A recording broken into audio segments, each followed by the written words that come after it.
Hi, good morning. Well, good afternoon.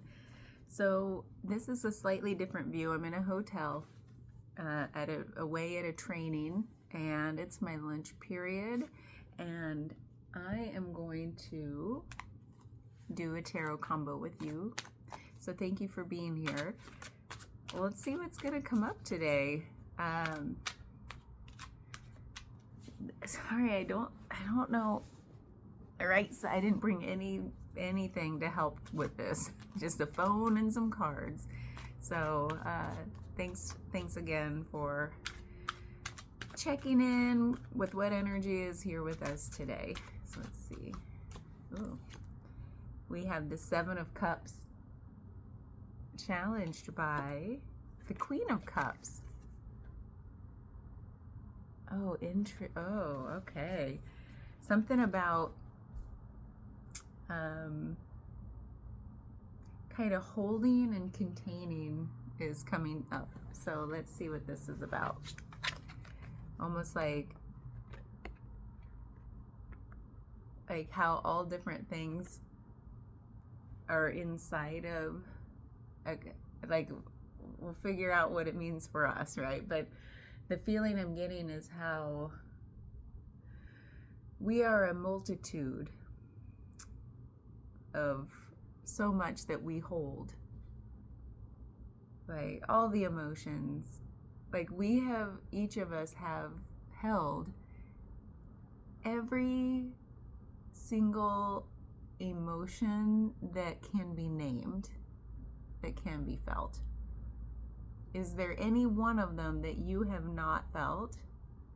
First of all, you'd first need a list, and I wish I have a list, and it is quite long. It is actually a full page of small typed words, 8.5 by 11, and that's probably just scratching the tip of the iceberg. It's columns, and it's like so many. There's probably hundreds on it. So, and you have felt all of those things. You've been able to hold those things. Some of them maybe not. Some of them it was like maybe we went there a little bit, but not ready. So anyway, we are a multitude. We are not just one thing. And the reason I say that is like right here in the Seven of Cups. First of all, it's all cup energy. So that's why I'm talking about emotions, feelings, and all the heart stuff. And this is the card of considering all, so many things of the heart. And usually it's like maybe we think about the Seven of Cups as daydreaming and all the heart's desires. And sometimes it's like what's challenging us is not so much like, hey, just pick one. Don't be aware of analysis paralysis. That's not what this is about. This is a different influence on the Seven of Cups. The Seven of Cups is, wait, I am complex. I am big enough to hold all the things I desire. I don't have to be just one thing. I don't have to pick just one way to be, one direction to follow. It all depends on what's challenging us, because sometimes it's like, oh, maybe that's out of balance and I'm being directed. I'm really being called to follow just one direction, to be able to focus my energy in that one direction. But what the Queen of Cups is here to say is like, oh, I can contain so much. I am all powerful. I am made to receive. Do you feel that? I felt it. Woo! Like the divine feminine, if you want to think about vesselness, and even her cup is so different than any other cup in tarot, that it looks like, it's got a lid on it, for crying out loud. Like she has the ability to contain everything she wants to contain. Like there are things she'd be like, no. But she has the ability to contain and be with all of her heart's desires, to nurture them all. and doesn't feel overwhelmed by that. That's the kicker here. It's like, if you do feel overwhelmed by this, that's where you get called to, like, okay, focus. But if you don't feel overwhelmed, then it's not a problem. It's not out of balance. Because she's here. She is in the challenge area, so we're going to explore this deeper, see what comes up. But she is one that, she's all water. She's a queen that's associated with water, the water element in nature. And she is cups, which is associated with water. So she's all about flow and the ability to flow with everything. Like, I can flow in and out of a desire. It's not like we're containing so much. It doesn't mean I have to be present, focused on that one thing all the time. Meaning, here's 7 things. I don't have to have them simultaneously take up space within me. I can flow, and that's where the overwhelm might come, right? I can flow in and out and around. And, like, especially if you are one of those jack of all trades kind of people where you're like, man, sometimes I feel guilty, or I allow shame to come in because I'm always being judged and directed to, like, just pick one already. And it's like, wait a minute, I'm bigger than that. This is about you stepping into that, pulling in that divine feminine. Even if you are a masculine person in nature, doesn't matter. Pull in the energy of the divine feminine to say, I'm made to be a vessel. I'm made to receive. I'm made to hold so much. Oh, it's so empowering. I'm obviously getting all the chills. And so what's the real lesson here? If we can step into that knowing that we are all of those things. Ooh, I just love saying it. Like, embodying our vesselhood. Like, I am made to receive. Like, that'll be the title. That's what I want to make the title. I am made to receive. I am made to hold. I am made to contain. Because I can flow anywhere within that container. I can flow in and out of each one of these desires, each one of these emotions. And they don't have to be overwhelming. I can be with them. And then I can flow away and flow back in and flow away.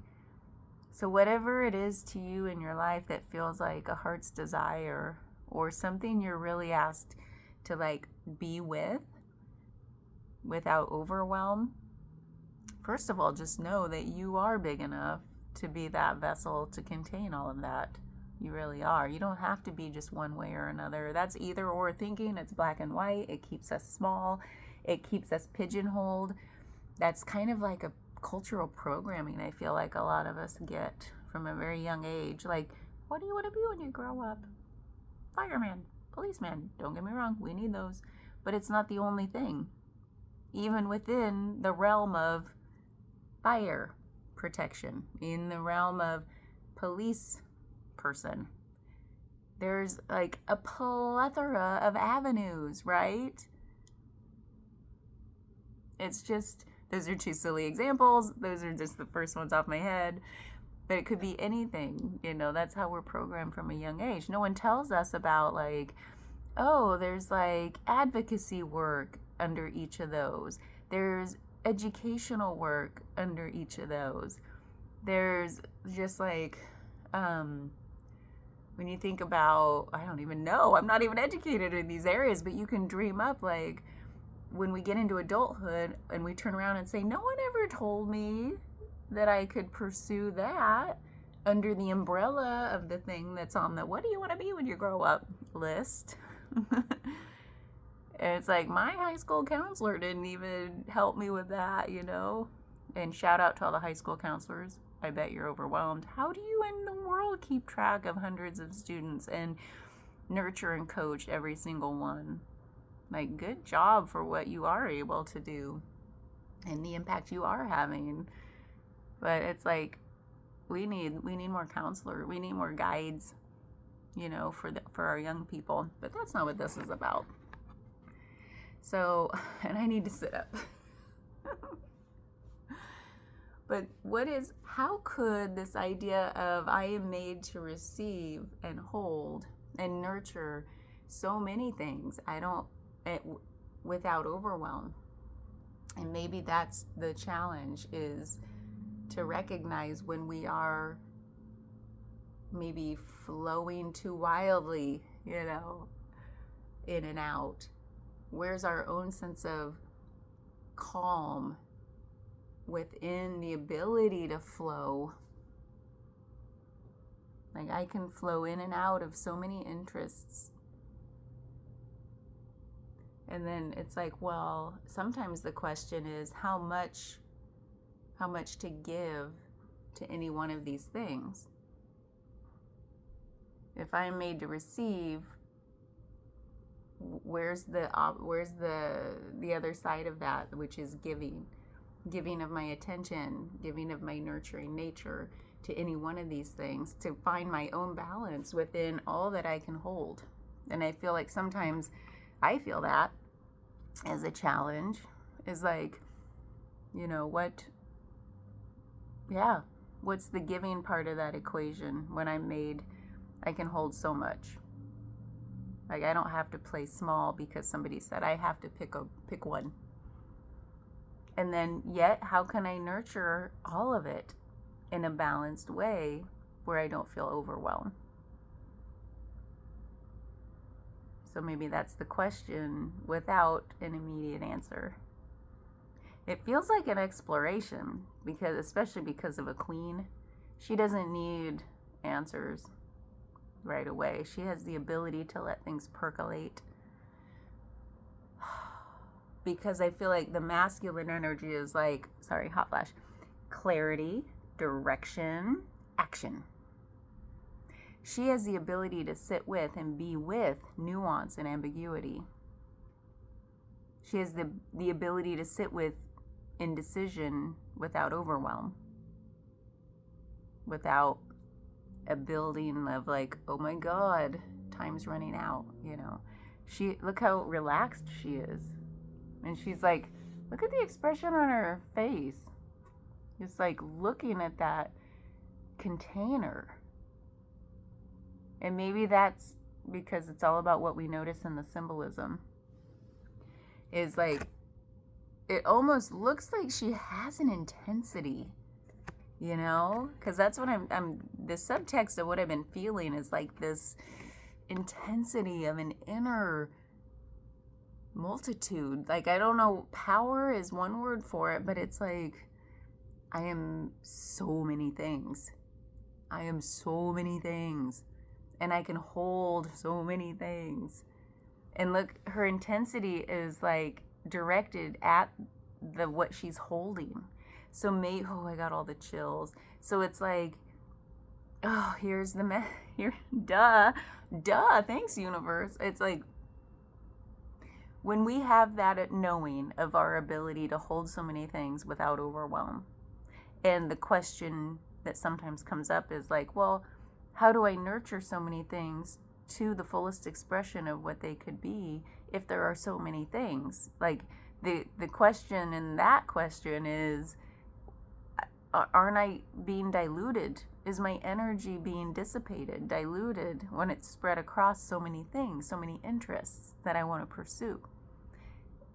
And her answer is, for whichever one you pick up in that moment, whichever one you're flowing into in that moment, give it your full intensity until that intensity naturally wanes. We've said that that's such a fundamental truth to me. I hope you feel it too. That it's like, what is your greatest excitement in this moment? Follow it. That is your compass. You're like the North Star, kind of like, if I'm confused about anything or like what to do, this isn't going to figure it out. It comes from here, or the gut of like, what's most exciting right now? What do I want to do? Where do I want to put my energy? When I have 10,000 chores to do Yeah, I want to sit down and like play with my art supplies. Go do that until the interest wanes, till that intensity of excitement wanes. And what naturally comes back is like, oh yeah, I actually do feel like doing the laundry right now. Yeah. So it's like everything will happen when it happens. And she's like, whatever I'm flowing into, whatever I'm picking up, whatever cup I'm holding of my heart's desires, I have such an intensity with it. It's like it's just like amazing. We can do that and not pigeonhole or be small with one direction, one thing. Because honestly, that's not even true, is it? When we become all one thing, we're only about one thing. Oh my God, we are painting ourselves into such a corner that's hard to back out of. And then our world becomes so small. And honestly, the world leaves us behind. We can't adapt. Water, if this is all water, water is about adaptation, and it flows within the vessel, the shape of the vessel. If we pour ourselves into a very small, inflexible vessel, where is there to go from there? It's so hard to break free. So, yeah, what is this for you? What does this bring up for you in your life right now, where you're like, either you are all one way and you're trying to flow out, but maybe there's a fear of, what will everyone think if I try to change and adapt and flow? Explore that fear. Or if you are like, I'm already about flowing all over the place. I have so many interests. I just need to find balance.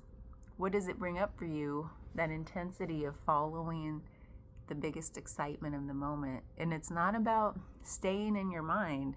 It's about practicing that and then see what comes up for you. Try it once if you haven't tried it yet. And then just like play with it. From experience, it's very illuminating. It's just like, it might blow out your containment. You'll be like, it's the best. All right, I gotta go. I need to go outside and get some sunlight. It's a beautiful day. I hope it is where you are too. Bye.